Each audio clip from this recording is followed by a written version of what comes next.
Queria agradecer o convite e a minha missão aqui, na verdade, é tentar falar um pouco para vocês das inovações, né, das inovações tecnológicas e né, falar um pouco do como, aí chamando de interdisciplinaridade, a interação entre os diversos fatores que regulamentam esse sistema, como é que ela pode favorecer que a gente aumente acesso.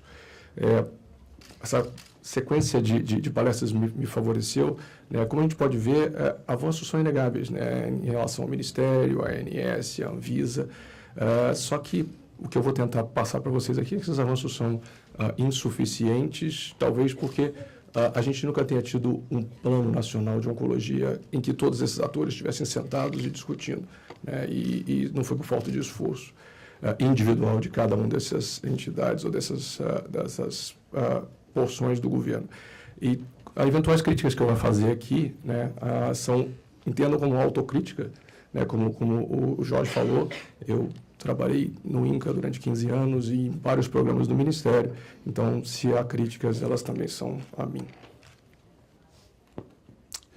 Bom, eu vou escolher um modelo, eu sou oncologista que trato câncer de pulmão, e fica mais fácil para eu raciocinar no modelo de câncer de pulmão. Então, eu dividi em duas partes. Na primeira parte, eu vou falar um pouco sobre o que tem havido de avanço no tratamento dessa doença e, com certeza, se aplica a várias outras ao longo do tempo. E depois nós vamos discutir o que nosso grupo vem trabalhando dentro do Instituto DOR na proposição de modelos alternativos que a gente já vinha fazendo, né, dentro do INCA, quando eu coordenava a Rede Nacional de Pesquisa Clínica em Câncer do DECIT, do Ministério da Saúde. Bom, a base do tratamento de um paciente com câncer de pulmão metastático é, há 40 anos, quimioterapia e vai continuar sendo, pelo menos durante um tempo. No entanto, essa quimioterapia, que trouxe grandes avanços, ela também tem graves limitações. E a gente tem observado, principalmente ao longo da última década, uma mudança de paradigma, o surgimento de novos paradigmas que sustentam o tratamento desses pacientes, e é sobre isso que eu vou focar essa primeira parte.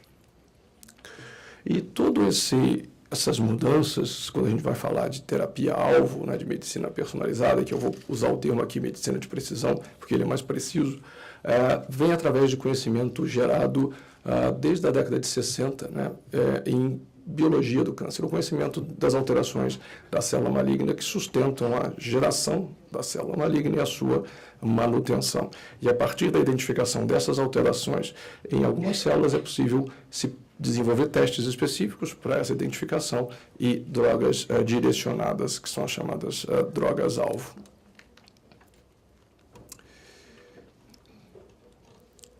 Bom, do ponto de vista prático, né, isso traz mudanças na forma que um paciente é diagnosticado. Esses são exemplos de pacientes com câncer de pulmão. E aqui em cima, né, a gente tem os exemplos de adenocarcinoma, é um tipo mais prevalente de câncer de pulmão, em que hoje, né, chamar ou classificar um paciente como adenocarcinoma é algo muito limitado. Existem, né, segundo dados das últimas 2 semanas, 26 subtipos de adenocarcinoma, e muitos deles são tratados de forma específica com medicamentos específicos. Então, não adianta ter os medicamentos se a gente não tiver a maneira de identificar esses pacientes. Isso traz ganhos reais em termos de sobrevida, né? Não precisa ser da área médica para entender o que eu vou mostrar aqui. Aqui a gente tem, na verdade, a possibilidade do paciente estar vivo, aqui eu tenho de ter o tempo. E aqui são curvas de pacientes em que você não consegue, câncer de pulmão, você não consegue identificar aquela alteração genética específica que possa ser, né, bombardeada por uma determinada droga. No meio você tem aqueles casos em que você identifica a mutação, mas você não tem como expor o paciente à droga específica, situação semelhante à nossa realidade, pelo menos em alguns âmbitos da saúde brasileira. E em cima você tem aqueles pacientes que têm alteração e foram expostos à droga. Então, existe impacto, de fato, não estou entrando no mérito aqui, do dado farmacoeconômico ou mesmo da agregação de valor, como a Raquel colocou. Por outro lado, né, toda essa questão de identificação dos pacientes que têm mutações em vários tipos de tumor, aqui nós estamos falando de câncer de pulmão, ela depende de uma estratégia chamada diagnóstico molecular. E isso, muito do enfoque que eu vou dar aqui, né, vou falar de questões de saúde, vou falar de questões econômicas, porque questões econômicas sustentam o sistema, né? Esse é um mercado estimado em 20 bilhões de dólares em 2020 e é um mercado que a gente vem batalhando, né, junto com um grupo de pesquisadores há alguns anos, porque o Brasil poderia ter protagonismo nesse sentido. A gente tem a inteligência instalada em instituições públicas e privadas para isso, mas a gente vem perdendo o bonde da história. A gente vem discutindo isso há alguns anos, né? Esse é um exemplo de uma apresentação que foi feita pelo grupo há alguns anos no Congresso da Sociedade Americana, em que a gente observou naquele momento, em 2013, que dos pacientes com câncer de pulmão no Brasil, que seriam candidatos a uma estratégia de diagnóstico molecular, menos de 20% deles eram, de fato, testados, juntando saúde suplementar e SUS, sendo que no Sistema Único de Saúde esses números eram menores que 5%. Isso não mudou muito, tá? Houve, claro, avanços, né, principalmente na saúde suplementar, eu vou falar um pouco sobre isso, mas ainda é muito limitado comparado com países como a França, onde 95% dos pacientes são testados. Bom, e se não bastasse esse tipo de limitação no acesso a diagnóstico, no acesso à droga, e a gente não foi capaz, como país, de estabelecer uma estratégia nacional que pudesse enfocar essa questão dentro das nossas limitações, mas dentro das características também da nossa população, ainda se agrega um terceiro, né, paradigma para o bem do tratamento, para o bem dos pacientes, mas que agrega complexidade, que é a imunoterapia. Basicamente, uma estratégia diferente em que são usados medicamentos não para atacar diretamente a célula do tumor, mas simplificando para reprogramar o sistema imunológico do paciente a lutar contra aquele tumor. São exemplos, tá? De novo, pacientes com câncer de pulmão já foram expostos à quimioterapia, e aqui uma comparação entre pacientes que receberam o imunoterápico e aqui aqueles que receberam uma quimioterapia que seria, ou que era até então, o padrão. A grande questão que fica é se, talvez, né, na era da medicina de precisão, se seria possível a gente selecionar esses pacientes e, dessa maneira, garantir maior probabilidade de benefício e, claro, poder viabilizar a incorporação dessas tecnologias. E a resposta é sim, né? Talvez a gente ainda não tenha a estratégia de seleção ideal, temos algumas ainda provisórias, mas que são suficientes, como a gente vê aqui, em pacientes que têm ou não uma determinada alteração, né, o benefício daqueles que têm alteração e que recebem imunoterápico. Então, a gente vai voltar a discutir isso mais no final da apresentação. E qual é o potencial desse impacto? A gente volta àquele gráfico anterior da terapia-alvo, né? Talvez quando a gente fala de imunoterapia, a gente está falando assim, e quando a gente fala da combinação de imunoterapia com outras estratégias ou combinação de diferentes imunoterapias, a gente estaria falando de uma curva dessa forma, ou seja, uma possibilidade real de uma cronificação do processo em alguns pacientes, em alguns cenários específicos, com benefício inquestionável. E não adianta, né, como país e aí em todas as instâncias, a gente dizer que isso não está acontecendo, porque hoje, né, na época da era das redes sociais, do acesso irrestrito à informação, isso está em todo momento na imprensa, né? Então, os pacientes chegam para nós médicos hoje, não perguntando, mas já afirmando aquilo que eles gostariam de ter acesso. Então, essa complexidade e acesso à informação não pode ser negado, e eu acho que ele é muito bem-vindo. Não adianta a gente fingir que não está acontecendo. Então, posto isso em termos de cenário, né, da complexidade muito bem-vinda de novas tecnologias que têm impacto real na sobrevida, na qualidade de vida dos pacientes, vamos tentar contextualizar o que pode ser feito nesse sentido como estratégia. Então, o que eu vou focar aqui até o final dessa apresentação é a nossa falta de estratégia como país para lidar com esse tipo de situação. Bom, esse é um exemplo em números, né? É um slide gerado por uma colaboradora minha do Instituto a Luciene. Deixa eu voltar aqui. Mostrando as diferenças ou a evolução, né, em termos de custo do tratamento de pacientes com câncer desde a década de 90. Tá? Então, isso é basicamente pacientes com câncer de pulmão.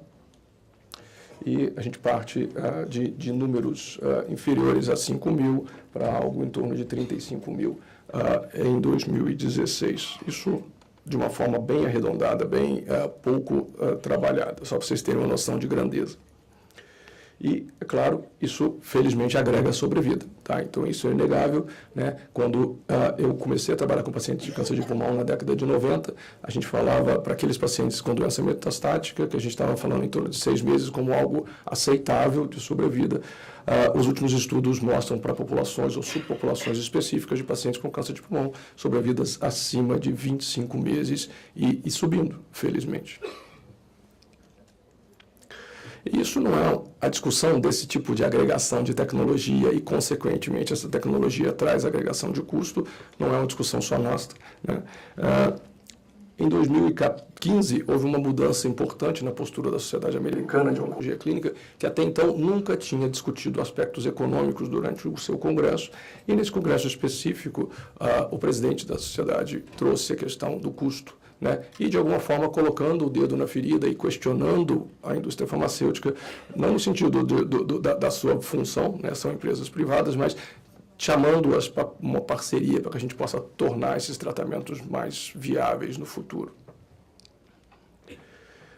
E, em paralelo, né, então, essa responsabilidade de chamar os atores para a discussão é que eu digo aqui que nós ainda não temos como país, ou pelo menos não temos de uma forma organizada.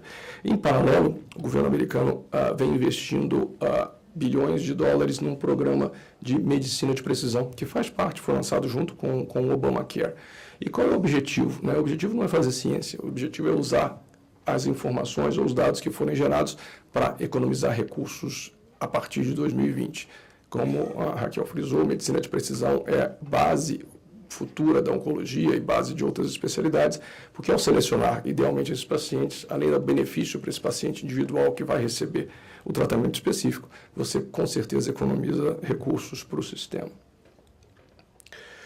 Outra iniciativa interessante que merece como inspiradora, né, é a chamada de Moonshot 2020, liderada não pelo governo, liderada por esse pesquisador, né, que na verdade é um pesquisador, empreendedor, uma pessoa de inteligência acima da média e que basicamente busca se chegar em 2020 com informações suficientes para que eu possa combinar diferentes imunoterapias a um custo mais baixo e com isso ter impacto real na sobrevida de pacientes com câncer. Por outro lado, né, nós, em países em desenvolvimento, que ficamos, né, sem ter uma estratégia específica, nos deparamos com esse tipo de informação, né, que o acesso é cada vez mais limitado a essas drogas e a falta de uma política específica nesse sentido abre caminhos para aquilo que a gente que se tornou, né, um instrumento dos pacientes, mas que a gente não gostaria que fizesse parte do sistema, que é a judicialização. Em termos de projeção de custo, né, então vamos pensar que não é simplesmente uma questão de incorporar ou não incorporar, né? Mesmo que nenhuma, né, tecnologia fosse agregada na oncologia no sistema americano em 2020 e 2010 e 2020, haveria um aumento de custo de 27% simplesmente pelo aumento da incidência, tá? Então vai acontecer de qualquer maneira. Se houver um aumento de 5% ao ano desse custo, esse aumento vai ser na ordem de 70%. Só que esse aumento de custo vai ser acima de 5% ao ano. Então, mesmo para quem tem recursos teoricamente ilimitados, a conta vai ficar impagável. E do ponto de vista, né, vamos olhar para nós e para colocar o dedo na ferida sobre nosso cuidado de câncer e as disparidades que existem no nosso sistema entre saúde pública, saúde do SUS e saúde suplementar, e mesmo dentro da saúde suplementar, né, a gente está vivendo uma era de castas de acesso. São inúmeros, eu não vou focar todos eles, mas eu gostaria de dizer que muitos deles fogem ao âmbito da saúde, né? A gente sofre uma alta carga tributária, que praticamente, né, dobra o preço de insumos, como, por exemplo, diagnóstico molecular. A gente não tem uma academia alinhada com as necessidades do país, né? Uma academia alinhada muito com as necessidades da própria academia, né?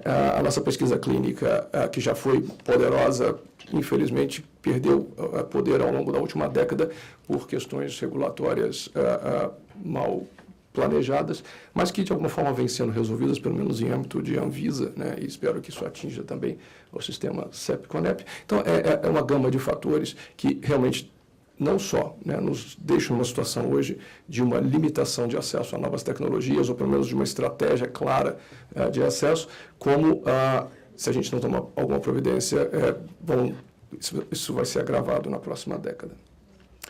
E, claro, a gente não está, né, como país atento à dinâmica de mercado, eu não vou falar muito sobre isso, mas existem mega tendências em relação ao que está acontecendo com o câncer e o que vai acontecer na próxima década, e eu não vejo, né, estratégias nacionais, seja elas de pesquisa, seja elas econômicas ou de políticas de saúde, que tentem atingir esses pontos que vão estar presentes à frente. Essa questão da judicialização que eu já toquei, né, ela é uma questão, não vou trazer aqui para essa apresentação, a gente pode discutir depois, mas eu sugiro que todos, mesmo que não sejam da área médica, leiam esse artigo, né, publicado na Lancet há poucos meses atrás, sobre a ética de se expandir acesso barateando o custo ou não. É muito interessante sobre, não tem certo ou errado, né, só que uma das propostas do artigo é que cada sistema de saúde de cada país vai ter as suas respostas. Não existem modelos a serem copiados.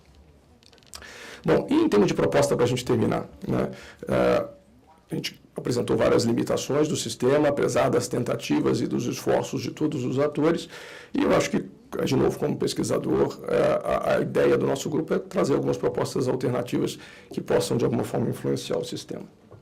Então, a pergunta que fica na cabeça, né, é como é que a gente poderia construir um modelo que integrasse pesquisa clínica, inovação, né, produção e políticas de saúde na área de câncer. Então, não tem como deixar o sistema, né, privado de produção, né, fora disso aí, seria utópico. E essa é a visão de pesquisa clínica que eu amadureci ao longo dos anos, e o grupo amadureceu, né, e que a gente trouxe, pelo menos durante o período todo da Rede Nacional de Pesquisa Clínica em Câncer, não da pesquisa clínica como vetor, como resultado final, como produto, como paper, né, mas como um veículo de acesso, tá? E é uma visão socioeconômica da pesquisa clínica, nada mais é do que um instrumento, tá? Então, ao destravar a pesquisa clínica no Brasil, em todas as esferas não só oncológicas, o impacto seria imenso em termos de acesso. Então, a gente tem que ir muito além das questões ideológicas. Bom, esse é um programa que a gente está desenvolvendo há mais ou menos um ano. Eu vou mostrar algumas iniciativas que, pelo menos na minha visão, acredito que possam influenciar o sistema de alguma maneira ao trazer para a mesa, né, na mesa de pesquisa e para a mesa de discussão de estratégia, os vários atores envolvidos, né. Reza sobre a criação de um centro de pesquisa, inovação e ensino em câncer de pulmão, que já está sendo implementado, uma parceria entre o Instituto Dora e Fundação do Câncer. Então, 3 focos principais de atuação, né, no laboratório de pesquisa translacional, uma unidade de pesquisa clínica, uma unidade de prevenção e rastreamento, mas principalmente o que eu acho que é o cerne desse projeto, que é um laboratório de gestão de informação. Né? Como a Raquel mencionou antes de mim, quem detiver informação detém o controle do sistema de saúde, pelo menos de uma forma mais organizada. Nós não temos essas informações no Brasil de forma qualificada, nem no âmbito privado e nem no âmbito público. Né? A gente precisa avançar nesse sentido. Talvez a gente gaste muito menos dinheiro, né, se a gente tiver essas informações, do que ficar, talvez, espoliando em tecnologias não necessariamente que tragam benefício. Então, olhando a linha de cuidado, né, de um paciente com câncer de pulmão, algumas ações que a gente fez, ou vem fazendo, para tentar gerar mais informação. O grande objetivo é gerar informação. Tá? Então, a medicina de precisão como a base, né, tendo terapia-alvo de um lado, tendo imunoterapia do outro. E esse é o primeiro produto, talvez o produto mais importante até então, né, que é um artigo publicado na Lancet Oncology há mais ou menos um mês e meio atrás. É um artigo não exclusivo do Instituto Dor, é um artigo que envolve 6 pesquisadores importantes do Brasil da área, que é a tentativa de se criar um consenso sobre diagnóstico molecular, ou uma política de diagnóstico molecular em oncologia no Brasil. Tá? Qual é a realidade hoje? Né? A realidade a gente tem testes, são testes aqui, principalmente para câncer de pulmão, câncer de cólon, etc., melanoma, mas só para vocês verem a disparidade do sistema em relação a acesso, em saúde suplementar. Houve avanços, de fato, né? Embora isso aqui já esteja desatualizado, a gente precisa de um novo rol, e aquilo que é oferecido no âmbito público. Então, essa limitação incomoda e ela, com certeza, tem impacto na qualidade de vida e na sobrevida dos pacientes. E o que eu acho que é o produto mais importante desse artigo são 10 recomendações dos autores que, basicamente, intencionam uma política nacional de medicina de precisão. Tá? Se a gente conseguisse evoluir nesse sentido, e não é difícil, todos os países têm feito isso adequado às suas realidades, com certeza a gente poderia avançar. Esse não é colocar no condicional, é um projeto em andamento e espero que a gente consiga levá-lo a cabo ao longo de 2017.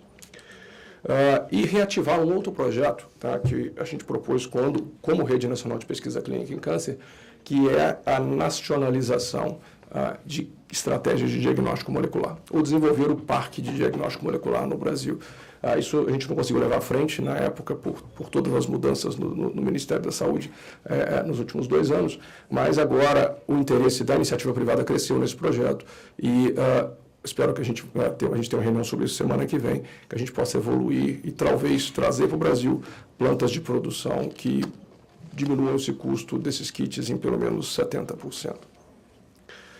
A economia da saúde é base do sistema, né? Quando a gente fala de informação, a gente está falando basicamente de ATS, de economia da saúde. A gente tem feito alguns estudos interessantes e vale ressaltar que o financiamento desses estudos é 100% privado. Né? A gente não pleiteou a verba pública para isso, até porque a verba pública de pesquisa é algo em extinção no Brasil nesse momento, mas o objetivo aqui é gerar uma informação sobre o custo do câncer de pulmão no Brasil. A gente não sabe quanto custa essa doença, fica difícil fazer planejamento. E uma outra iniciativa, né, que é trazer para a mesa os vários atores, isso foi um workshop que a gente fez dentro do Instituto DOA em abril desse ano. O foco era imunoterapia, tá? Como é que a gente traria imunoterapia para o SUS, né? E vários atores estavam lá, Ministério da Saúde, MEDIC, BNDES, Anvisa, parceiro privado, no caso, que se interessou, que foi a Merck Abdome, e foi uma discussão muito interessante de propostas que fujam ao óbvio, né? Foram propostas fora da caixa, em que os vários atores do setor cederiam para que a gente pudesse construir um plano nesse sentido. Eu acho que a gente vai avançar, né? Não estou falando que a gente vai trazer imunoterapia para o SUS, estou falando só que talvez a gente traga uma provocação que em casos específicos, a gente possa incorporar no futuro. Bom, esse para a gente terminar, esse eu deixo como modelo de trabalho, né? E que eu acho que qualquer pesquisa que se faça no Brasil, né? Então, como pesquisador, fica a última crítica ao nosso sistema de pesquisa, né? Ao financiamento de pesquisa no Brasil com verba pública, que, pelo menos na área de oncologia, ele nunca focou diretamente na questão, no problema específico, né? Concordo com o Sandro, acho que o PRONON é um grande avanço, né? Espero que a gente tenha liberação da área econômica para prosseguir com o programa. Eu acho que traz avanços de fato, mas eu acho que esse avanço tem que ser carimbado, endereçado, tá? Livre pensar não cabe quando a gente está falando de saúde pública, né? A gente tem que ter temas específicos onde os pesquisadores vão se debruçar e tentar gerar dados, como está sendo feito com o Zika, e a gente tem visto resultados fantásticos nesse sentido. Então, para a gente terminar, eu acho que a gente não vai conseguir avançar se a gente não colocar todos os atores juntos, que eles possam discutir as futuras soluções que vão ter que estar adequadas à nossa realidade. Nós não temos sistema de saúde para poder incorporar tudo, nem devemos, né, mas a gente tem que ter uma estratégia. Eu acho que ainda falta essa estratégia. Obrigado.